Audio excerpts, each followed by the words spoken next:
Manchester United make some defensive moves. There's a North London derby over a German defender. Loads of teams prepared to do battle over two Benfica stars. David Beckham is set to be immortalised in LA. And of course, we have today's Friday feels. That and more coming up in the next few minutes as I'm your host, Matt Froelich. You are the Onefootballers, and this is the Daily News. Energy.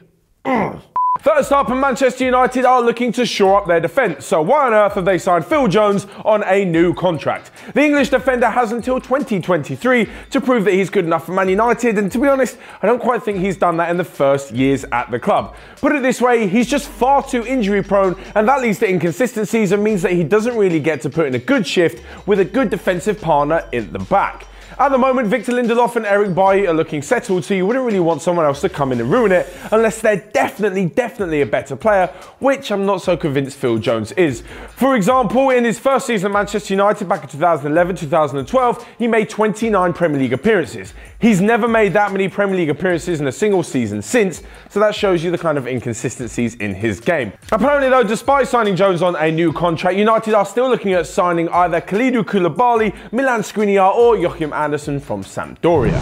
And next up, there could be a battle between Arsenal and Tottenham, but this time not for 3 points in the Premier League or a spot in the next round of the Cup competition. No, this time the battle is set to take place in the transfer market, where Borussia Mönchengladbach defender Matthias Ginter is apparently on the radar of Unai Emery and Mauricio Pochettino.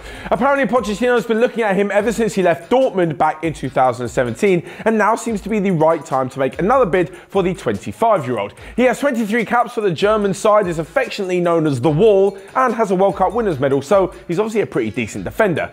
As for why Spurs will need him, well, Alderweireld's contract runs out next summer and Jan Vertonghen is also getting a bit old. As for Arsenal, well, they've conceded the most amount of goals for any side in the top 6 this season with a staggering 36, although that is massively down to their defensive injuries. Despite this though, both clubs will definitely benefit from having such a good player in their ranks. We'll have to see how this one plays out in the summer.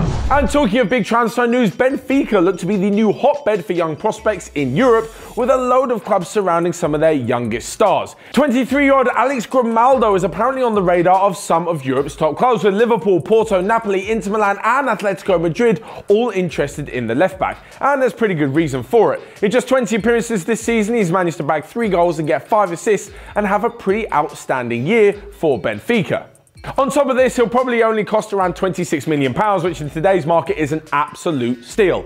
Elsewhere though, and the big money looks to be going on João Félix, of course again with Benfica. The youngster apparently was subject to a £60 million bid from Liverpool in the January transfer window, which was rejected, and you can see why they've done it. In the summer, if he has another good half season, which I'm sure he will considering how well he's done in the first half of his first year with Benfica, well, I'm sure they're probably able to get around 90 to 100 million for him. Now, I would name you all the clubs that are interested in him, but it's pretty much every single big club in Europe. All the names are in there. Manchester United, PSG, Barcelona, Real Madrid, Bayern Munich, they all want a piece of the action, and the kid really could go for a lot of money, with some dubbing him the new Cristiano Ronaldo. Some pretty big boots to fill there indeed.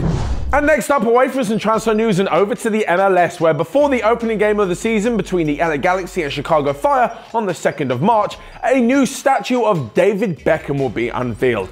He's most known for his time in America with LA Galaxy and not necessarily setting up his new football club in Miami. In 4 years at the Galaxy, he managed to bring home 2 MLS titles and is not only seen as a big player for them, but also seen as raising the profile of soccer in the US within the last decade. Now, this could go one of 2 ways. Either you have the good kind of statue like Mo Salah had for an exhibition in Egypt, or you had what Cristiano Ronaldo had, which was a statue so poorly made outside the airport in Madeira that the artist actually got a second try to try and make it a little bit better.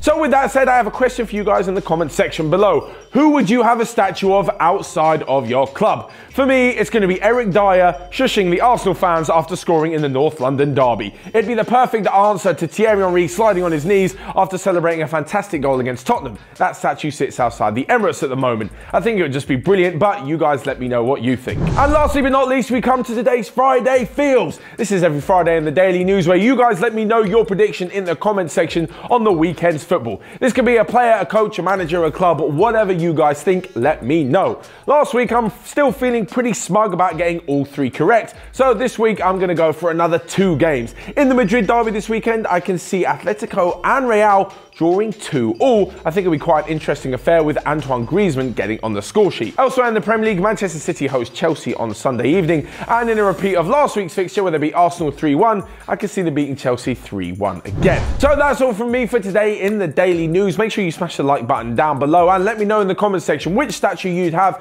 and all of your Friday feels. That's all from me for today. Have a great weekend and I'll see you guys later.